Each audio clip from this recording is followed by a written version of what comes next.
दुनिया के देशों के पास अलग अलग तरह की तमाम मिसाइलें हैं, लेकिन क्या आप जानते हैं कि कोई मिसाइल सैटेलाइट को खत्म कर सकती है या नहीं।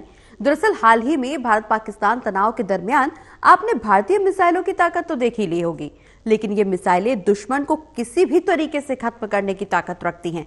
मिसाइलें ऐसी भी होती हैं जिनको जमीन या समुद्र से अगर लॉन्च किया जाए तो वो किसी सैटेलाइट या उपग्रह को नष्ट कर सकती हैं। संयुक्त राज्य अमेरिका, चीन, भारत और रूस पहले ही जमीन से मिसाइलें छोड़कर पृथ्वी की कक्षा में उपग्रहों को खत्म कर चुके हैं। इसके अलावा भी कुछ देशों के पास ऐसा करने की क्षमता है। वहीं कुछ देश अभी भी इस तरीके की मिसाइल बनाने में लगे हुए हैं। इसके अलावा किसी भी परमाणु मिसाइल का इस्तेमाल अंतरिक्ष में वारहेड या वारहेड को विस्फोट करके उपग्रहों के खिलाफ भी किया जा सकता है। विकिरण और विद्युत चुंबकीय पल्स उपग्रहों के साथ साथ जमीन पर विद्युत और इलेक्ट्रॉनिक प्रणालियों को भी नष्ट या क्षतिग्रस्त करने की क्षमता रखते हैं। हाल ही में भारत पाकिस्तान तनाव के दौरान जब पड़ोसी मुल्क ड्रोन के जरिए हमला कर रहा था, उस दौरान भारत का एयर डिफेंस सिस्टम S-400 काम कर रहा था, लेकिन रूस का S-500 तो और भी खास है। S-500 की मिसाइल हाइपरसोनिक स्पीड में काम करती है। ये मिसाइलें इतनी तेज होती हैं कि लो अर्थ ऑर्बिट में सैटेलाइट को भी खत्म कर सकती हैं।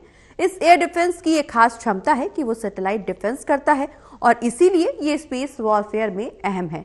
भारत जैसे देश जो कि हाइपरसोनिक खतरों का सामना कर सकते हैं, उनके लिए यह सिस्टम एक अभेद्य ढाल का काम करता है। तो ये बात सही है कि दुनिया में ऐसी मिसाइलें भी हैं जो कि सैटेलाइट को ही खत्म कर सकती हैं। शायद आपको ये बात नहीं पता है, तो आपकी जानकारी के लिए बता दें कि दुनिया में ब्रह्मांड और अंटार्कटिका को अंतरराष्ट्रीय समझौते के अनुसार किसी भी तरह से युद्ध से दूर रखा गया है। इसीलिए किसी भी तकनीक का इस्तेमाल करके किसी दूसरे देश की सैटेलाइट को खत्म नहीं किया जा सकता। ऐसा करना अंतरराष्ट्रीय समझौते का उल्लंघन माना जाएगा। लेकिन युद्धों का इतिहास बताता है कि कोई भी जंग सबसे पहले मनोवैज्ञानिक स्तर पर लड़ी जाती है।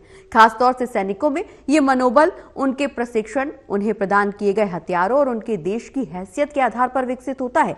लेकिन तकनीक और विज्ञान की तरक्की की बदौलत युद्धों के नियम और शैलियां अब बदल गई हैं। अब जरूरी नहीं रहा कि किसी जंग में सैनिकों की भारी तादाद किसी मोर्चे पर तैनात हो या फिर सैनिक खुद आमने सामने की जंग लड़े जिसके आधार पर हार जीत का फैसला हो, बल्कि अब इसमें तकनीक की भूमिका सबसे अहम और प्राथमिक हो गई है। चाहे हमला करना हो या फिर दुश्मन की भेजी मिसाइलों, ड्रोन से खुद का बचाव करना हो, आज युद्धों में तकनीक सबसे असरदार और सटीक भूमिका निभा रही है।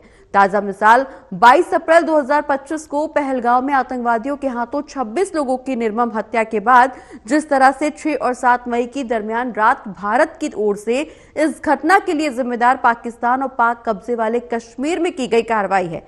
भारत ने पाकिस्तान की जिन 9 जगहों पर मौजूद आतंकी ढांचों पर हवाई हमला किया, उसमें अत्याधुनिक तकनीक से विकसित हथियारों का भी इस्तेमाल किया गया है। इतना ही नहीं, सटीक हमले से बौखलाए पाकिस्तान ने 7 और 8 मई 2025 को भारतीय सीमा में जो मिसाइलें छोड़ी और ड्रोन भेजे, उन सभी को भारत ने तकनीक के बल पर ही नाकाम किया। दोनों ही मामलों में साबित हुआ कि परखी गई उन्नत तकनीक के आधार पर कैसे दुश्मन के ठिकानों को नेस्तनाबूद किया जा सकता है और उसकी कार्रवाई से कितनी सटीकता से बचाव संभव है।